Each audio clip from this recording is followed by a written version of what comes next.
Se você caminhar hoje pelos gramados do Parque do Ibirapuera ou pelas calçadas mais caras dos Jardins, em São Paulo, estará pisando no que restou do maior império imobiliário e industrial que este país já viu. Quase ninguém se lembra, mas antes das grandes corporações, a cidade era dominada por uma única e temida dinastia, a família Abdala. Eles acumularam uma fortuna tão colossal que eram capazes de desafiar governos e ditar os rumos do crescimento da maior metrópole da América Latina. Mas o poder absoluto cobrou o seu preço. Um escândalo devastador misturando ganância, disputas judiciais sangrentas e a fúria do Estado destruiu o clã de forma cruel. Hoje, nós vamos revelar a história oculta da ascensão e da queda trágica da família Abdala. Se você é fascinado pelos segredos ocultos das grandes fortunas e quer entender como os verdadeiros donos de São Paulo perderam o seu trono, inscreva-se agora no canal. Aqui a história é revelada sem filtros. E me responda nos comentários. Você já tinha ouvido falar do clã Abdala ou sabia que o Parque do Ibirapuera era uma propriedade privada deles? Deixe seu comentário e me conte de qual cidade você está me assistindo. No apogeu das primeiras décadas do século XX, o cenário econômico do estado de São Paulo testemunhou o nascimento daquele que viria a ser o maior, mais agressivo e colossal conglomerado industrial de toda a história do capitalismo brasileiro. O que a elite cafeeira tradicional e a massa de operários imigrantes assistiram com profundo assombro foi a ascensão meteórica do imigrante de origem libanesa Jafet Abdala, que transformou uma modesta tecelagem no coração do bairro do Brás, no embrião do grupo J. Abdala. O segredo da consolidação desse império econômico residia na diversificação cirúrgica de investimentos de risco, que rapidamente se expandiram para a fabricação de tecidos, a exploração mineral, a produção em massa de cimento e a aquisição de vastas extensões de terras agrícolas. O que restou dessa fase pioneira na memória material paulistana foi o plano audacioso de um patriarca determinado a erguer uma dinastia financeira inteiramente sustentada pela produção manufatureira pesada. Os Abdala não desejavam apenas acumular capital. Eles precisavam fincar monumentos de concreto e chaminés industriais que desafiassem a própria hegemonia das tradicionais famílias quatrocentonas. Para transformar o fruto dos lucros fabris em realidade arquitetônica visível, a família Abdala patrocinou a construção de uma das residências mais monumentais e extravagantes da capital paulista. O que os pedestres e a alta fidalguia observavam ao cruzar as imediações da Rua Pamplona, no coração dos Jardins, era a imponência de um palacete dotado de portais de mármore Carrara importado e extensos jardins de inspiração clássica europeia. O segredo do requinte daquela residência aristocrática residia na reprodução fiel do luxo das cortes orientais, misturado com a opulência da Belle Époque francesa, adaptado para demonstrar o triunfo financeiro absoluto do clã. O que restou na malha urbana de São Paulo foram as lendas sobre os salões de banquete decorados com lustres de cristal maciço e tapeçarias raras trazidas do Oriente Médio a lombo de navios cargueiros. Essa fortaleza de opulência erguia-se isolada do lodaçal das periferias operárias por grossos muros de pedra, funcionando como um palácio de esnobismo, onde a dinastia nascente demonstrava a sua supremacia financeira sobre a concorrência local. Com a morte do patriarca fundador, a liderança do gigantesco conglomerado industrial recaiu sobre os ombros de seu herdeiro mais ambicioso, audaz e controverso, o executivo Antônio Abdala, que ficaria eternizado no mercado financeiro sob o apelido de Toninho Abdala. O que os analistas econômicos e os concorrentes comerciais acompanharam com uma mistura de admiração e temor foi a mudança drástica na postura gerencial da corporação, que abandonou a cautela tradicional para adotar táticas agressivas de monopólio. O segredo da rápida expansão sob o comando de Toninho residia na aquisição predatória de fábricas rivais em dificuldades financeiras, no controle acionário de ferrovias estratégicas e na criação da famosa Companhia Brasileira de Cimento Perus. O que restou desse período de gigantismo corporativo foi a transformação do herdeiro no homem mais rico da capital, um magnata que ditava os preços dos insumos básicos da construção civil e cujo poder de influência penetrava profundamente nos gabinetes políticos mais importantes de São Paulo e do Rio de Janeiro. O coração pulsante e a principal fonte de liquidez financeira do Império dos Abdala localizava-se na histórica e monumental fábrica de cimento do distrito de Perus, na zona norte da capital paulista. O que a sociedade civil e os movimentos trabalhistas assistiram com profunda indignação foi a consolidação de um regime de trabalho análogo à semi-escravidão, onde operários respiravam toneladas de poeira de sílica sem equipamentos básicos de proteção médica. O segredo da lucratividade absurda daquela planta industrial residia no esmagamento sistemático dos direitos trabalhistas e na recusa crônica da diretoria em pagar salários justos ou indenizações por acidentes de trabalho graves. O que restou dessa opressão patronal foi a eclosão da lendária Greve dos 7 Anos, uma das maiores, mais longas e heróicas batalhas sindicais da história do operariado brasileiro, onde os trabalhadores da fábrica desafiaram o poder econômico dos Abdala em um movimento de resistência coletiva que chamou a atenção da Organização Internacional do Trabalho. A imensa riqueza acumulada pela família Abdala nas fábricas de cimento e tecelagens não demorou a despertar a reação feroz de opositores políticos e juristas de esquerda que denunciavam os abusos do grupo. O que a diretoria da empresa começou a enfrentar a partir da metade do século foi a atuação implacável do promotor e político Flávio Queiroz Filho, que transformou a fiscalização das empresas Abdala em uma autêntica cruzada moral e jurídica. O segredo da crescente tensão que se instalou nos escritórios centrais do grupo residia nas denúncias sistemáticas de fraudes fiscais, sonegação de impostos federais e crimes contra a economia popular, orquestrados pelo magnata Toninho Abdala. O que restou desse período de embate institucional foi o nascimento de um profundo sentimento de vulnerabilidade na dinastia, que via o fruto de suas manobras financeiras ser exposto diariamente nas manchetes dos jornais mais vendidos do país, iniciando o desgaste irreversível da marca. O verdadeiro estopim para a derrocada jurídica e financeira da família Abdala materializou-se no maior escândalo de corrupção imobiliária e judicial que a cidade de São Paulo já havia registrado em suas cortes de justiça. O que as investigações criminais expuseram de forma nua e crua foi a participação direta de Toninho Abdala em um esquema fraudulento de desapropriação de terras particulares superavaliadas pela prefeitura municipal. O segredo daquela engenharia financeira corrupta residia na falsificação de laudos periciais e na compra de sentenças judiciais para forçar o poder público a pagar indenizações bilionárias por terrenos estéreis que pertenciam ao grupo econômico. O que restou desse labirinto de corrupção foi a abertura de uma gigantesca comissão parlamentar de inquérito que arrastou o nome da família Abdala para o banco dos réus, destruindo a aura de respeitabilidade empresarial que o clã tentava manter perante a alta sociedade paulistana.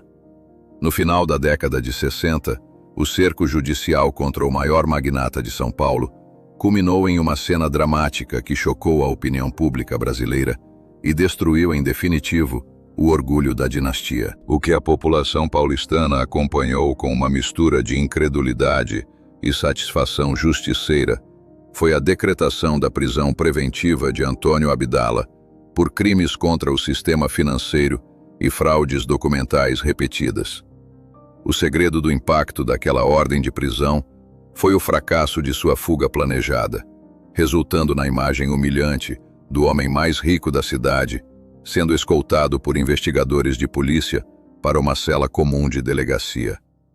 O que restou dessa derrocada moral foram as fotografias de primeira página que estampavam o rosto do magnata abatido, desprovido de suas elegantes gravatas e cercado por fotógrafos que registravam o fim melancólico de uma era de impunidade dourada sustentada pelo dinheiro das fábricas. Quase simultaneamente ao colapso moral provocado pela prisão de seu líder, o Estado brasileiro desferiu o golpe econômico definitivo sobre a estrutura corporativa do Grupo J. Abdala. O que os advogados contábeis e diretores da empresa assistiram com desespero foi a decretação do confisco absoluto de todas as contas bancárias e bens imóveis da família para garantir o pagamento de dívidas fiscais bilionárias acumuladas ao longo de 3 décadas. O segredo daquela asfixia financeira residia na aplicação retroativa de multas pesadas por sonegação de impostos previdenciários dos operários de Perus, inviabilizando a manutenção do fluxo de caixa diário das indústrias. O que restou nas contas do conglomerado foi a paralisia total das linhas de montagem, a falta de capital para a compra de matérias-primas básicas e o atraso crônico no pagamento de fornecedores internacionais, forçando o império a entrar em um processo irreversível de autofagia financeira. A histórica Companhia Brasileira de Cimento Perus, que outrora havia sido a galinha dos ovos de ouro e o maior símbolo do poder manufatureiro dos Abdala, sofreu o destino mais cruel no processo de desmoronamento do grupo. O que os moradores do Distrito Operário e os engenheiros industriais assistiram com alívio ambiental e tristeza econômica foi o fechamento forçado das portas da fábrica e a posterior decretação de sua falência judicial. O que restou desse esvaziamento fabril foi o silêncio fúnebre das chaminés colossais que por décadas haviam lançado toneladas de pó cinzento sobre os telhados das casas vizinhas, adoecendo gerações de famílias trabalhadoras. O segredo daquela paralisia estrutural foi a total incapacidade dos herdeiros em arcar com os custos de modernização tecnológica exigidos pelas novas leis de zoneamento urbano da capital, transformando o outrora pujante parque industrial em uma imensa ruína de concreto, tomada pelo mato e pelo limo do esquecimento. O longo calvário pessoal do magnata e a destruição sistemática de seu império corporativo cobraram o preço mais alto, com o colapso definitivo de sua saúde física e psicológica nos anos 70. O que os poucos amigos remanescentes e os familiares devotados testemunharam foi o falecimento melancólico de Antônio Abdala, longe do glamour dos antigos banquetes e sufocado por processos criminais que ainda ameaçavam sua liberdade. O segredo da tragédia familiar que se seguiu à sua morte residia na ausência de um testamento claro e pacificado, desencadeando uma guerra fratricida e predatória entre os herdeiros pela partilha do que restava dos ativos congelados. O que restou da fantástica riqueza acumulada pelo patriarca foi um emaranhado de disputas judiciais em tribunais de família que arrastaram os sobrenomes dos descendentes para o lodaçal das acusações mútuas, pulverizando os restos do patrimônio em custas processuais exorbitantes. Com o empobrecimento geral dos herdeiros e o congelamento judicial dos bens do espólio, a outrora suntuosa residência oficial da família Abdala, nos Jardins, começou a sofrer um visível e doloroso processo de degradação estrutural. O que os vizinhos de alta renda e os raros transeuntes registravam com espanto era o silêncio sepulcral dos salões outrora vibrantes e o aspecto fantasmagórico da fachada do antigo palacete da Rua Pamplona. O segredo daquela decadência arquitetônica foi a incapacidade financeira da família em arcar com os impostos territoriais urbanos atrasados e com os custos mínimos de manutenção de telhados e encanamentos centenários.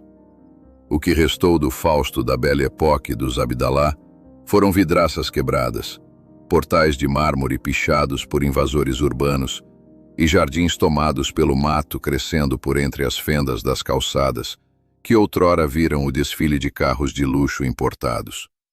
O colapso financeiro do Grupo J. Abdala impôs uma dura e humilhante realidade social para a terceira geração de descendentes do antigo maior magnata de São Paulo. O que a alta sociedade paulistana assistiu com indisfarçável desdém foi o desaparecimento completo dos membros da família Abdala, das listas de convidados dos eventos mais exclusivos e dos centros de decisão econômica do Estado. O segredo daquela diáspora social residia na perda total do poder de consumo e no estigma criminoso que passou a perseguir o sobrenome da família, associado nos livros de história ao escândalo das desapropriações fraudulentas e à exploração operária de Perus. O que restou para os netos e bisavós do fundador foi o recolhimento ao anonimato da classe média alta ou a mudança para o exterior, onde buscavam reconstruir suas vidas profissionais longe do fantasma da ruína corporativa que havia destruído o império de seus antepassados. Para saldar uma fração mínima das dívidas monumentais que a massa falida dos Abdala mantinha com a Previdência Social e com o Fisco Nacional, o governo federal promoveu uma das maiores operações de expropriação de ativos privados da história imobiliária do país. O que os corretores de imóveis e os urbanistas da capital acompanharam foi a transferência forçada de extensas glebas de terra que pertenciam à família para o patrimônio público da União. O segredo daquela intervenção estatal residia na conveniência de utilizar os terrenos estratégicos do grupo, localizados nas margens das rodovias paulistas, para a construção de conjuntos habitacionais populares e obras de infraestrutura viária de grande porte.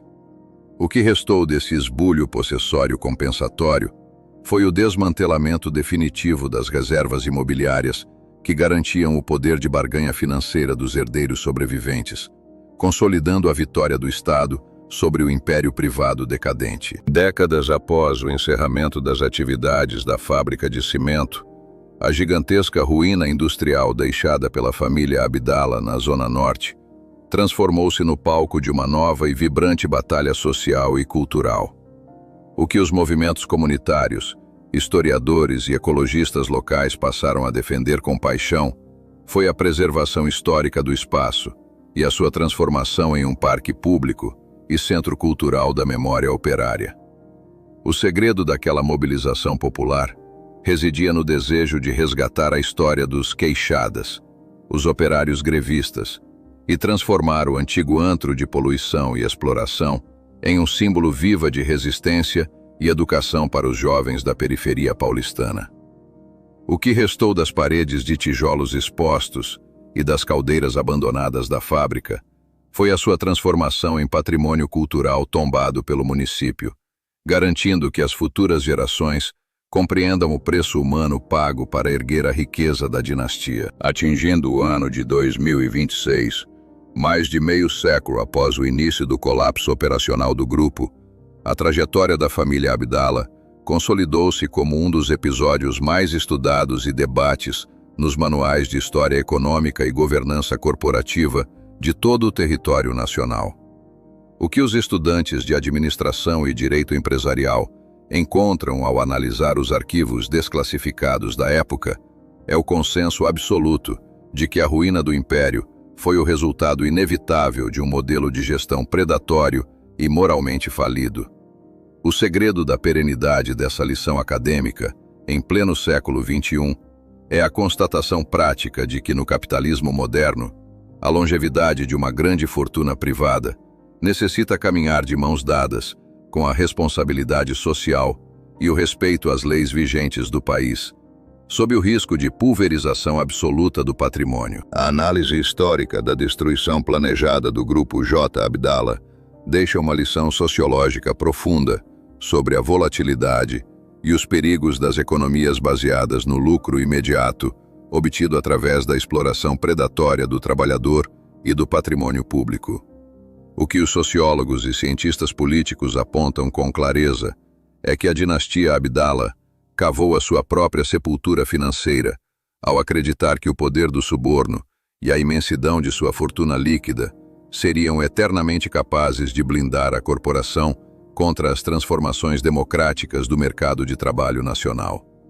O segredo de sua ruína foi a lição prática de que as estruturas corporativas que se erguem sobre o sofrimento humano e a negação dos direitos básicos trazem em seu próprio DNA o germe da destruição futura, desmoronando assim que as instituições reguladoras do Estado decidem aplicar o rigor da lei. Para cobrir os custos processuais remanescentes e as indenizações trabalhistas exigidas pelos antigos operários grevistas, os tribunais de justiça de São Paulo determinaram o leilão público forçado das últimas relíquias materiais que pertenciam ao acervo privado da família. O que os colecionadores de arte e os marchands da capital acompanharam com avidez mercantil foi a venda sob o martelo do leiloeiro de joias raras, quadros de pintores europeus renomados e móveis de jacarandá cinzelado que outrora adornavam o palacete da Rua Pamplona. O segredo daquele evento melancólico foi a pulverização definitiva do tesouro familiar que havia levado décadas para ser reunido pelo patriarca fundador, transformando objetos de valor afetivo em moeda fria para a quitação de passivos trabalhistas crônicos. O que restou desse inventário dispersado foi a certeza de que a riqueza material é um recurso transitório, que se desfaz no ar quando a responsabilidade jurídica bate às portas da aristocracia. O destino final do monumental palacete da família Abdala na Rua Pamplona seguiu a lógica implacável de renovação urbana e especulação imobiliária que caracteriza a história recente da cidade de São Paulo. O que os defensores do patrimônio histórico e os arquitetos lamentaram profundamente foi a decisão judicial que permitiu a descaracterização interna ou a demolição parcial da estrutura para dar lugar a um moderno empreendimento comercial de alto padrão ou a um estacionamento privado. O que restou da antiga fortaleza de opulência do maior magnata da cidade foram apenas fotografias em arquivos poeirentos e a lembrança de um espaço onde o poder e o esnobismo conviveram em permanente estado de tensão com a realidade social do país.